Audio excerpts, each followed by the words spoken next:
Hello my dear ones, आज इस video में मैं आपको बताने वाली हूँ कि किस तरह से आप अपने लॉजिक्स और इमोशंस को बैलेंस कर कर एक वाइज माइंड से अपनी ज़िंदगी को जी सकते हैं। अक्सर लोगों को ये है ना कि कोई लोग बहुत ही ज़्यादा लॉजिकल होते हैं, मानो हर वक्त ना एक कैंची लेकर बैठे हों कि हर चीज़ को कट कट कट लॉजिक से कर दिया। और कुछ लोग इतने इमोशनल होते हैं कि ऐसा लगता है जैसे हाथ में सुई रहती है, हर समय हर चीज़ को जोड़ते रहते हैं। तो काटना भी बहुत बुरा है हर वक्त और जोड़ना भी बहुत बुरा है हर वक्त। बस रीजनेबल तरीके से, रियलिस्टिक वे में, वाइजली, थोड़े थोड़े इमोशनल होकर किस तरह से एक बैलेंस्ड माइंड के साथ आप जिंदगी जी सकते हो, वही आर्ट मैं आज आपको इस वीडियो में सिखाने वाली हूँ। सोल्यूशन ओरिएंटेड वीडियो है तो लास्ट तक तो ज़रूरी देखना है, शेयर भी ज़रूर करना है। आप अपने आप को मेंटली स्टेबल करने के लिए ब्रीदिंग एक्सरसाइज डेली कीजिए, तो ऐप डाउनलोड कर लीजिए। डियर डिप्रेशन लेट्स ब्रेकअप, जो कि एक मास्टरपीस है, ज़रूर पढ़िए और पढ़ाइए। तो चलिए शुरू करते हैं। ये है हमारा रीजनेबल माइंड, थिंकिंग माइंड, यानी कि हमारा लॉजिकल माइंड। ये है हमारा इमोशनल माइंड, जो फील करता रहता है, सो हर समय इमोशंस में घिरा हुआ रहता है। अब जो लॉजिक होते हैं वो इंडिपेंडेंट होते हैं और जो इमोशंस होते हैं वो कनेक्टिंग होते हैं।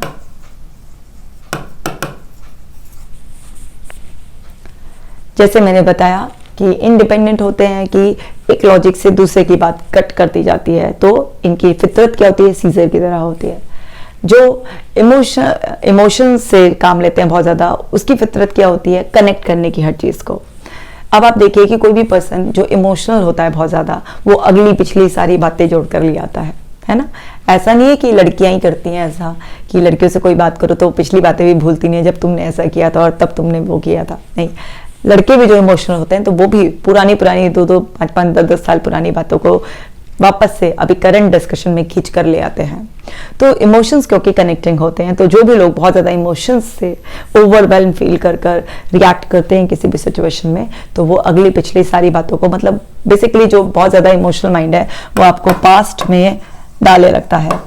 आपके प्रेजेंट को भी इमोशंस के चश्मे से, यानी कि जो पास्ट में कुछ लर्निंग हुई है उसी से देखने पे मजबूर करता रहता है, और भविष्य के लिए भी नेगेटिव इमोशंस को कई बार फील करता रहता है। अब नेगेटिव अगर ये सब कुछ हो रहा है तो बड़ी परेशानी है आपके अंदर, लेकिन अगर आप अपने इमोशंस को पॉजिटिव तरीके से इस्तेमाल कर रहे हो, मतलब आप लाइफ में कोई भी गोल सेट करते हो तो उसमें अपने पॉजिटिव इमोशंस को, विश्वास की शक्ति को डाल देते हो, बहुत अच्छी बात है। पास्ट में अगर कुछ भी हुआ तो आपने अपने अंदर के जो नेगेटिव इमोशंस थे उन्हें लेट गो कर दिया और बस आप अपने आप में पीसफुल हो गए, तो कोई परेशानी नहीं है। लेकिन दिक्कत ये आती है कि यहाँ पर नेगेटिव इमोशंस के जाल में आप फंस जाते हो। अगर पॉजिटिव में अगर एक इंसान फंसा हुआ होता किसी भी पॉजिटिव जाल में, तो इस जाल में तो फंसना इतना अच्छा है कि हर आदमी फंसना चाहता है, लेकिन वो नेगेटिव जाल में फंसा हुआ होता है। ऐसे ये जो लॉजिक वाले लोग होते हैं, ये बेफिक्रे, बेपरवाह, इमोशनलेस, कहते हैं ना यार इमोशंस ही नहीं है बंदे में, बिल्कुल ही मतलबी पर्सन है इस तरीके से। तो वहाँ पर ये लोग भी ऐसे होते हैं कि जिनको बहुत ज़्यादा पसंद नहीं किया जाता, क्योंकि दो एक्सट्रीम हो गए ना। अब क्या है, एक बैलेंसिंग करनी है। तो बैलेंसिंग क्या करनी है भाई, थोड़े लॉजिक लो, थोड़े इमोशंस लो और वाइज माइंड बना लो अपना। नो मतलब रियलिटी, किसको जानना, रियलिटी को। अब रियलिटी में जीना वो एक आर्ट है, यानी कि प्रेजेंट मोमेंट में जीना वो एक आर्ट है। अब देखिए मैं आपको एग्जांपल से समझाती हूँ। फॉर एग्जांपल किसी पर्सन का ब्रेकअप हो गया है। अब उस पर्सन का ब्रेकअप हो गया तो वो लॉजिकल माइंड से अगर बहुत ज़्यादा काम लेगा तो उस तरीके के रीजंस अपने आप को लॉजिक देगा। अच्छा हुआ, छोड़ गई पहले ही, एक बेवफा से पहले ही पीछा छूट गया, अगर ज़्यादा लंबा चलता, शादी कर लेता तो फंस जाता, ये हो जाता, वो हो जाता। और ब्लेम गेम भी लॉजिक्स के जरिए जो है ना वहाँ पर स्टार्ट हो सकता है, क्योंकि आप ऐसे ऐसे लॉजिक अपने आप को देने की, रीजंस देने की कोशिश कर रहे हैं जहाँ से आपकी ईगो सेटिस्फाई हो जाए। जो आपके पास जो नॉलेज है किसी भी मुद्दे के लिए, जो भी करंट आपके लाइफ में चल रहा है, बस आपको कोई ना कोई ऐसा रीज़न देना है जिससे कि आप सेटिस्फाई हो जाएं।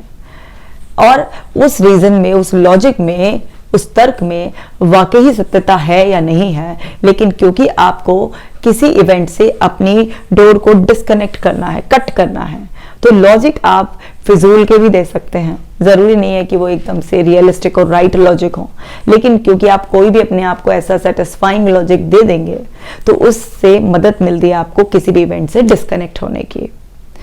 लेकिन अगर वही सेम सिचुएशन में आप इमोशन से, ऐसा मेरे साथ कैसा हो गया, ऐसा मेरे साथ कोई कैसे कर सकता है, मैंने तो इतना प्यार दिया था और मेरे साथ ऐसा हो गया, कहाँ पर मेरे से गलती रह गई, क्या है, तो ये चीज़ क्या है अभी भी आपको उसी इवेंट से जोड़े रखेगी, क्योंकि आप अपने आप को उस इवेंट से कट करने के लिए कुछ नहीं, आप सिर्फ इमोशन से वो कर रहे हैं। यहाँ पर इमोशंस में एक रिस्पॉन्सिबिलिटी, ब्लेम, कुछ इस तरीके के वो चीज़ें मिक्स होने की वजह से ये आपको उससे जोड़े रखेगा। तो ये जो भी कोई इवेंट होता है, कोई भी इवेंट जो होता है, तो ये क्या करते हैं, लॉजिक इस इवेंट से आपको डिस्कनेक्ट करते हैं और इमोशन से अगर काम लेते हो तो ये आपको कनेक्ट रखते हैं। तो अब वैसे तो हमारे लिए अच्छा है बुरे इवेंट से अगर हम जल्दी से जल्दी अपने आप को डिस्कनेक्ट कर लें। भाई कौन बुरे से बुरे इवेंट से चिपका रहना चाहता है, सिंपल सा वो है कि लर्निंग लो और आगे बढ़ो, क्यों उस झमेलों में पड़े हुए हो।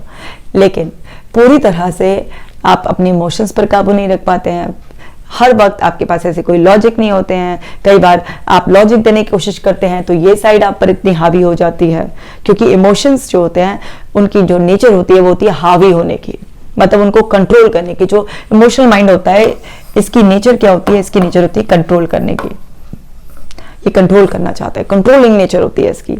तो कई बार लॉजिक को भी नहीं चलने देता ये और बस इमोशंस कंट्रोल कर लेते हैं। वास्तविकता पता है, आंखों के सामने सारी सच्चाई है, लेकिन फिर भी वहीं से चिपके हुए जुड़े हुए हैं और लॉजिक को भी चलने नहीं दे रहे हैं। मैं कह रही हूँ फिजूल का ही लॉजिक है, लेकिन आपको कुछ डिस्कनेक्ट करने में हेल्प तो करता है, लेकिन नहीं, इमोशन वाला माइंड हावी हो जाता है। और कई बार लॉजिक एक इंसान अपने लिए, चलिए अपने आप को सेटिस्फाई करने, डिस्कनेक्ट करने के लिए आप कोई फिजूल का लॉजिक भी दे रहे हैं, आपको सेटिस्फैक्शन मिल रहा है, आपको मूव ऑन होने में मदद मिल रही है, बढ़िया बात है। लेकिन कई बार ये इतना लॉजिकल हो जाता है, उसने मेरे साथ ऐसा किया तो मुझे भी उसके साथ ऐसा ही करना है। अब हिडन तो इसमें इमोशंस भी होते हैं, बदले की भावना वाला इमोशन है, लेकिन वो लॉजिक ना कि भाई टिट फॉर टैट जैसे को ऐसे का ही वही नियम है।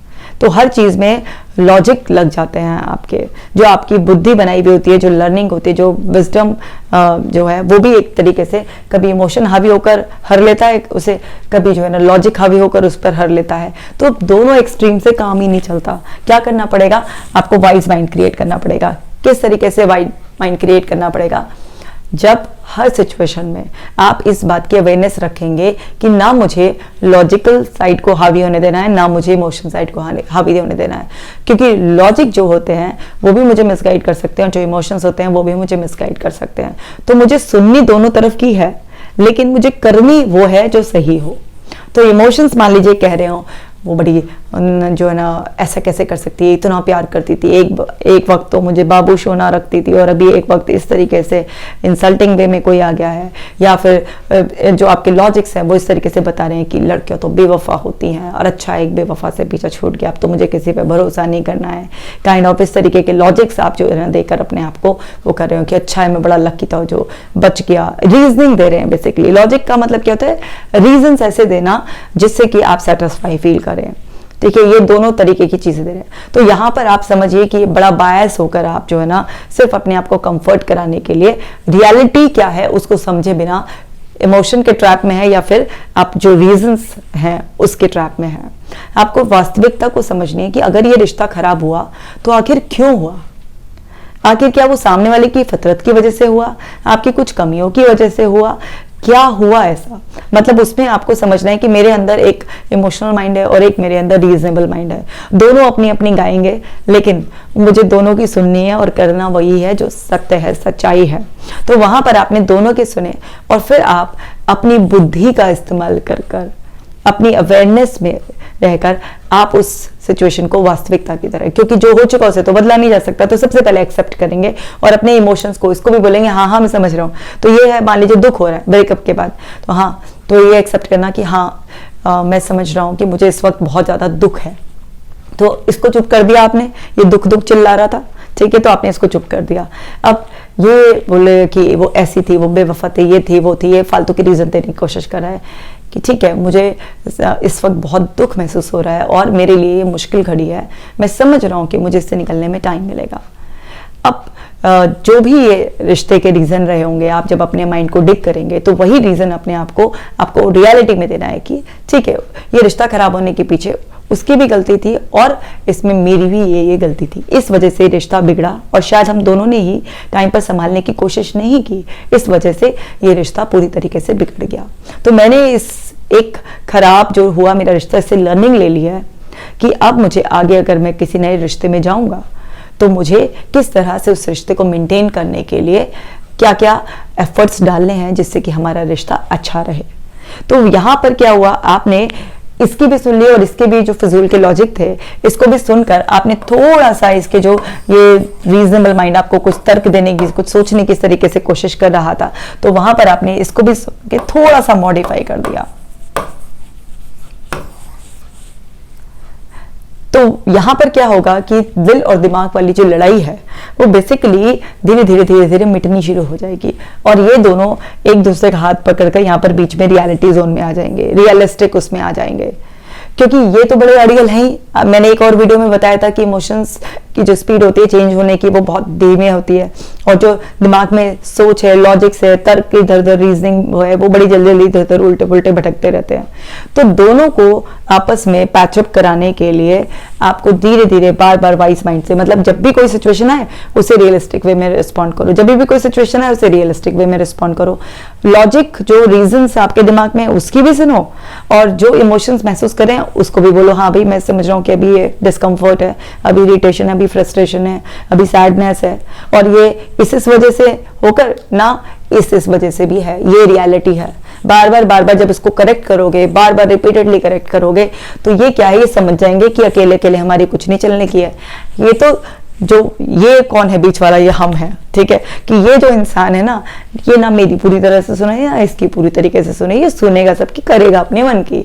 तो जब ये आपके माइंड को मैसेज मिल जाएगा तो ये जो फिजूल में आपको मिसगाइड करने की कोशिश करते हैं ना, ये मिसगाइड करना बंद कर देंगे और आप चैन और सुकून की जिंदगी अच्छी तरीके से, बढ़िया तरीके से जियोगे। तो उम्मीद करती हूँ अच्छी तरीके से समझ में आ गया होगा।